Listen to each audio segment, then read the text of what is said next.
Welcome back, everybody. Today we're doing a deep dive into a pretty crazy few years in America. We're talking about 2020 to 2023. It seems like forever ago. It does, but also like yesterday. Yeah, it's weird, right? It's all kind of blurred together. Totally. And some of the big things that happened then are still affecting us today. So, Big time. yeah, so we're going to be looking at this time period through the lens of journalist Nellie Bowles' book, Morning After the Revolution. Okay. She was like right in the middle of everything that was going down, from the Seattle protests to some of the more subtle shifts happening in culture. Yeah, Bowles is great. She can really capture the energy of a moment.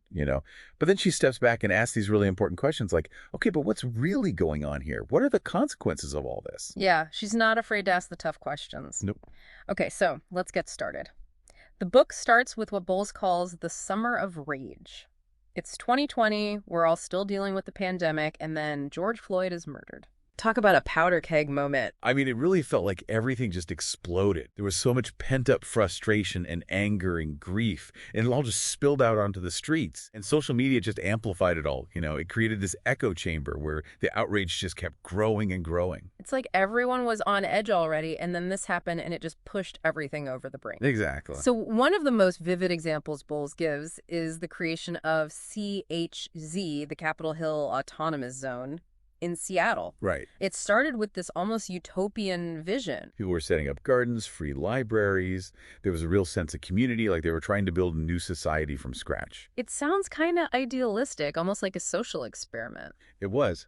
But as Bowles documents, it didn't take long for things to fall apart. Yeah, she describes armed community guards patrolling the streets, businesses being extorted for protection money, and then, tragically, the death of a 19-year-old named Horace Lorenzo Anderson Jr.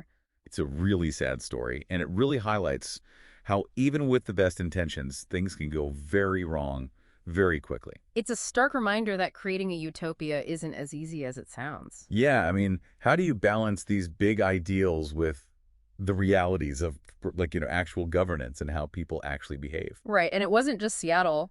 Bowles takes this to Portland, where protests were also happening, and she points out how the media coverage often described them as fiery, but mostly peaceful, Right. even when there was clearly destruction happening in the background. Yeah, it was strange. It was, and she includes some pretty strong quotes from people like Alicia Garza, Nicole Hannah-Jones, who seem to be justifying the property damage as a legitimate form of protest. It definitely sparked a huge debate about free speech and how far protests can go before it crosses a line. It's a tough one. On the one hand, you have this deep frustration with systemic injustice that needs some kind of outlet. And on the other hand, when businesses are being destroyed and people are getting hurt, you have to ask, like, who's really paying the price for that anger? Exactly, and Bowles doesn't shy away from those questions. Yeah. She takes us to the Lake Street corridor in Minneapolis, which was devastated by the riots. Oh, yeah. And she quotes this business owner who says, "They burned us down to the ground. For what?" And then she goes on to talk about this $200 million gap in insurance coverage for all those businesses. Wow. Yeah. That's a lot of money and a lot of livelihoods destroyed. It makes you think about the long-term impact of those events and how they might have actually hurt the movement in some communities. Yeah, totally. It's a reminder that actions have consequences, even when the anger is understandable. Absolutely. Bowles also talks about this tension that started growing between the protesters and everyday people who weren't as vocal in their support or questioned the protesters' tactics. Yeah, she describes people being harassed for not wearing Black Lives Matter t-shirts or just for expressing a different opinion. It was like this pressure to conform. You're either with us or against us. And that's something we're still seeing today, unfortunately. It's like this fear of being labeled a certain way if you don't completely agree with everything. Definitely. And even within the Black Lives Matter movement itself, there were internal conflicts and questions about how the organization was being run. Yeah, Bowles dives into the controversies surrounding Petrus Colors and the purchase of that property, the Wild Seed Center. It really raised questions about financial transparency and whether the organization's priorities were really in line with what the community needed.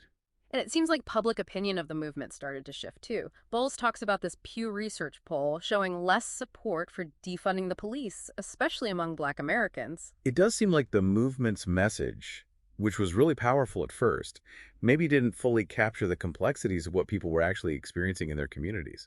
Yeah, and it feels like we're still seeing some of those tensions play out today, even years later. Absolutely. And that leads us into another big part of this period that Bowles explores: the rise of the progressive stack and identity politics. Okay, so I've heard the term progressive stacks thrown around a lot, but I'm not sure I really get it. Can you explain it? Sure. It's like this framework for deciding whose voices should be prioritized based on how much oppression they faced. So the idea is to make sure that people who have been historically marginalized get heard. Okay, that makes sense. But how does that work in practice? Well, Bowles describes going to a DSA conference where people were constantly trying to figure out where they fit in this stack. Like who was allowed to speak and who had the most moral authority? Right. It actually seemed like it was creating more division than unity. That's interesting. So it's like this idea that your identity determines how much your voice matters. Yeah, and that spilled out beyond just activist groups. Bowles talks about how people started claiming ethnicities they might not even have a strong connection to, almost like it became a status symbol. It's like identity became this currency. Exactly, and it got to the point where even institutions were adopting this language. Bowles mentions the CIA using intersectional language in their recruitment videos. Wow, the CIA. Yeah, it was everywhere. And it put a lot of pressure on people, like Asian Americans, to confront their supposed anti-blackness and white adjacency. So you're constantly being judged and categorized based on your identity? It sounds exhausting. It was. And Bowles talks about this writer, Tim Okun, and her list of characteristics of white supremacy culture. This list got shared everywhere, and it really shifted the focus of anti-racism work from looking at systems to looking at individual behavior. So instead of focusing on like institutional racism, it became about how individuals were acting. Yeah, Okun's list basically said that whiteness was like a virus that needed to be eradicated, even within white people themselves.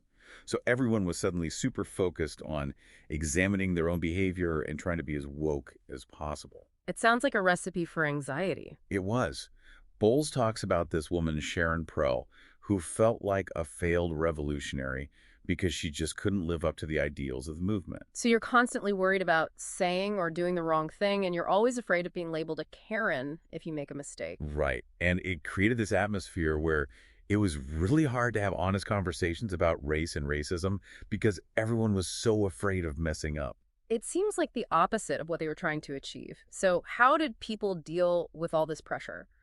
Bowles mentioned something about embodied anti-racism and a search for healing. What was that about? That's where things get really interesting. Bowles goes to this workshop called The Toxic Trends of Whiteness, led by Robin DiAngelo, the author of White Fragility. Oh, yeah, that book was huge. It was. And Bowles describes the workshop as being really intense emotionally. Like the focus was on acknowledging white privilege and building up your stamina to handle shame and guilt. It was like personal transformation was the key to dismantling racism. It sounds pretty heavy. It was. And Bowles also went to another workshop called Foundations of Somatic Abolitionism, led by Resmaa Menakem.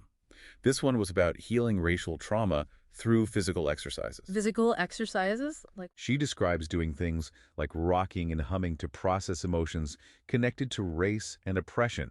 It was all about using your body to understand and fight racism. huh, that's different. Yeah, and Menakem really stressed forming groups with people of the same race for support. He said that all white bodies cause stress and harm to people of color. Wow, that sounds divisive. It does, right. And Bowles mentions that Menakem warned people that doing this kind of work could cost them relationships. So even in these spaces that were supposed to be about healing, there was still a lot of tension. Yeah, it's complicated. It's fascinating how these ideas were showing up in so many different ways. Protests in the streets, debates in universities, and then these really personal experiences of trying to deal with it all. And remember, all of this is happening during a pandemic, with politics getting more and more divided and society changing so fast. It was a crazy time. Bowles takes us to San Francisco, which is often seen as a place where progressive ideas are put into practice. He wants to see how these ideals actually played out in the real world. And that's where we'll pick up in the next part of our deep dive. Buckle up, folks. It's about to get really interesting. Just briefly, we want to say thank you for listening to Rambling Dan Rowe's Deep Dive Book Reviews. Please remember to like and subscribe to support our channel. Thank you. So San Francisco, during this time, it's like this perfect example of what Bowles calls the limits of idealism. You have this city that's known for being so progressive, Right. but it's also struggling with some really big issues like homelessness, crime, and people just feeling uneasy. Yeah, it's like these big ideas about social change are running into the reality of what it's like to actually live in a city. Totally. And the story about the Echo Park Lake encampment really shows that tension. It started as this like utopian community, Yeah. with people who had homes and people who didn't, all living together. Right.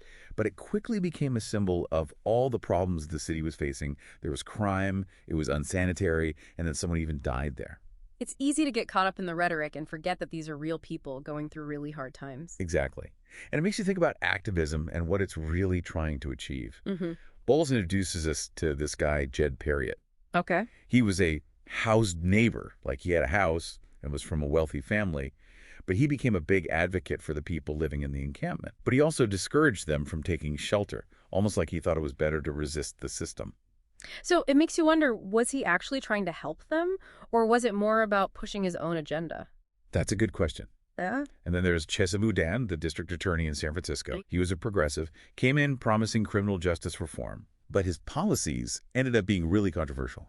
I remember that. It seemed like a turning point for the city. It was. Boudin decided not to prosecute certain crimes, like quality of life crimes, and at the same time, property crime went up. Oh, wow. And there was this feeling that the city wasn't safe anymore. Even a lot of liberal voters started to think that his policies were actually making things worse, especially for people who were already vulnerable. Yeah. And in the end, he was recalled by the voters. Bowles presents that as a sign that people were getting disillusioned, like they had lost faith in the idea that progressive policies would actually make things better. It shows that you need to find a balance. You need a justice system that holds people accountable, but also focuses on rehabilitation. It seems like Boudin went too far in one direction. And then there was the whole thing with the San Francisco School Board, which became another big controversy. They made these decisions about renaming schools and getting rid of merit-based admissions at Lowell High School. And that made a lot of parents really angry, especially Asian American parents. They felt like those changes were taking away their kids' opportunities and that it was a form of social engineering that had gone wrong. And social media really blew that whole thing up. Oh, absolutely. Bowles talks about how social media became the way that people organized to recall the school board members. It shows how powerful social media can be in shaping how people think and mobilizing them to take action. It can even bypass traditional institutions. So you have this city, San Francisco, that was supposed to be this model of progressive values, but it's facing all these problems, and people are starting to push back against the policies that they thought were making things worse. Yeah. It's like a microcosm of the bigger struggles going on within progressive politics across the country. Okay, and speaking of struggles, Bowles also talks about the culture of cancellation, which was really big during this time. It felt like you could get in trouble for saying anything. It was a time when everyone was watching what they said and did, afraid of being called out online. Bowles compares it to these struggle sessions that happened during the Chinese Revolution, where people were publicly shamed and forced to admit they were wrong. That's a scary comparison, and she gives some pretty intense examples of how this happened, like with Diane Morales' campaign and that whole thing with Bon Appetit and Gimlet Media. Yeah, Morales, she was running for mayor in New York, and she was seen as a front runner, but her campaign fell apart because of internal conflicts and accusations of mistreatment by her staff. Bowles describes these meetings where Morales was basically put on trial by your own team. It does seem like people were tearing each other apart. And the Bon Appetit and Gimlet Media thing is another crazy example of how fast things can spiral out of control. It started with this picture of Adam Rappaport, the editor of Bon Appetit, wearing a racist costume. He resigned, but then Gimlet Media, which was owned by the same company, decided to do a podcast series about the controversy. And that's when things got really messy. Right. The host of the podcast, Shruti Pinamani, got canceled because people thought she wasn't supportive enough of the union at Gimlet. And then it led to the end of this popular podcast, Reply All. The hosts, PJ Voxt and Alex Goldman, tried to defend Pinamani, but they got caught in the crossfire. It's like getting too close to the cancellation machine is dangerous. You can become a target even if you're on the same side. And Bowles actually shares what happened to her, which is really interesting. Oh, right. She talks about falling for this guy who had different views from the mainstream progressive ones. Yeah, Bowles calls him a heterodox writer. And just being with him basically put her on the wrong side of the movement. People called her a racist and a traitor just because of who she was dating.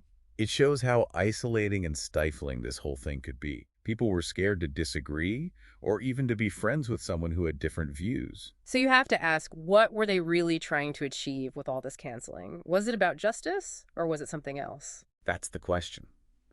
Bowles does say that it brought some real issues to light and held people accountable. But she also wonders that the bad consequences, like making people afraid to speak their minds, were worse than the good. Yeah, it's a tough one. It feels like we're still figuring out how to hold people accountable without just resorting to public shaming. It's a hard balance to strike. Definitely. So now Bowles takes us into this other area where progressive politics changed a lot: gender identity and transgender activism. That's something a lot of people are still trying to understand. I like how Bowles approaches it.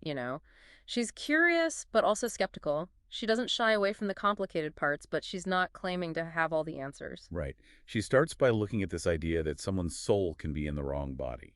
She even thinks about her own childhood when she was a tomboy Hmm. and wonders if, today, people would say she wasn't conforming to gender norms. It makes you wonder how much of who we are comes from society and how much is just part of us. Bowles also looks at some of the more controversial parts of this, like more and more kids being diagnosed with gender dysphoria at a young age, and the growing acceptance of medical treatments, like puberty blockers and even surgeries, for kids. I remember that being a really big debate. It was. Bowles does a good job of showing both sides. She talked to activists and doctors who say these treatments can save lives for trans youth. But she also talks to people who are worried about the long-term effects, especially for kids who might not be old enough to understand what they're agreeing to. It's a really hard issue. You want to support kids who are struggling, but you also don't want them to make decisions they'll regret later. And it raises questions about how much control parents should have Right. and what the government's role should be in these personal decisions. Bowles even talks up cases where parents lost custody of their kids because they wouldn't support their child's transition. That's crazy. It shows how fast things can change and how those changes can really affect families. Bowles also goes into the whole debate about what it means to be a woman. She talks about trans feminist writers like Grace Lavery and Andrea Long-Chu, who have some pretty challenging and controversial ideas about womanhood. I've heard those names, but I don't really know their work. What are they saying? They basically say that the traditional ideas about what it means to be feminine are all about oppression and putting yourself down. They want people to see gender as more fluid and something you perform, which can be freeing, but also kind of unsettling. Yeah, it's freeing in the sense you get to define yourself, but it's also unsettling in the sense it challenges how we think about being male or female. Exactly. And Bowles looks at what that might mean for women's rights. It's a conversation that's still going on, and I think Bowles shows that sense of uncertainty really well. And then she throws in this whole thing about bimbo feminism, which is a bit wild. Right. It's this group of people who are embracing these really feminine things that are usually seen as, like, silly or even degrading. Things like being supersexualized or not caring about being smart.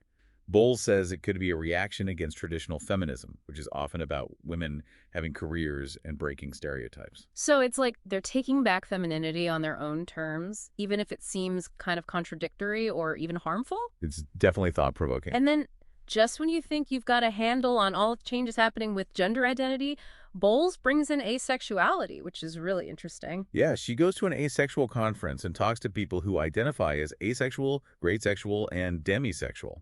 It's like the traditional LGBTQIA+ narrative is expanding to include people who experience sexual attraction differently. It makes you think about what it means to belong when the categories we use to understand ourselves are always changing. And then, to make things even more complicated, Bowles takes us to a men's rights activist conference called Make Women Great Again. Wow, I can only imagine what that was like. It's where the book takes a bit of a darker turn.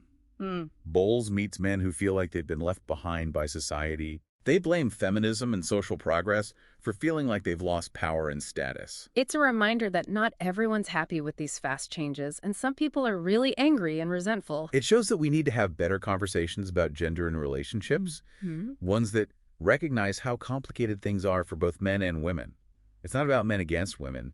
It's about making a fairer world for everyone. So, in this deep dive, we've covered a lot. The summer of rage, the rise of identity politics, cancel culture, all the changes with gender identity, and these new groups that are popping up. It's been a whirlwind tour of a really wild time in America, and we're not even done yet. Right, because Bowles goes back to San Francisco in the last part of her book. She wants to see how all of this played out in a city that was supposed to be this beacon of progressive values. And what she finds is fascinating and honestly kind of disturbing. Just briefly, we want to say thank you for listening to Rambling Dan Rowe's Deep Dive Book Reviews. Please remember to like and subscribe to support our channel. Thank you. So we're back in San Francisco for this last part. And Bowles doesn't sugarcoat anything. She describes walking through the Tenderloin, Oh, man. which is like known for its poverty and crime and just seeing people shooting up drugs right there on the sidewalk Wow. openly. And the homelessness is just rampant. It feels really chaotic and unsafe. It's a far cry from those pretty pictures you see of San Francisco, the Golden Gate Bridge and all that. Right. And Bowles argues that, in some ways, the city's policies actually made those problems worse. How so? Well, she talks about how the focus was on providing services for the homeless, which is good, Right. but without any real accountability. So people were basically enabled to live on the streets. It sounds like they were trying to help, but it backfired. And then there's the housing crisis. Mm. Bowles points out that people didn't want new housing built, which made the cost of living skyrocket. Regular working people couldn't afford to live there anymore. So you had people who had lived there for years being forced out. Exactly. And a lot of families and middle-class folks left, which made the gap between the rich and poor even bigger. It's like a downward spiral. And crime got worse, too, especially property crime. Bowles talks about how her car was broken into and how a lot of people in San Francisco had just gotten used to that kind of thing happening. It's like they just accepted it as part of life there. Which is really sad. It shows that people had lost faith in the city's ability to keep them safe. So it sounds pretty bleak. But Bowles does mention some positive signs, like maybe things were starting to turn around. Yeah, as we mentioned earlier, the district attorney was recalled, as were 3 school board members.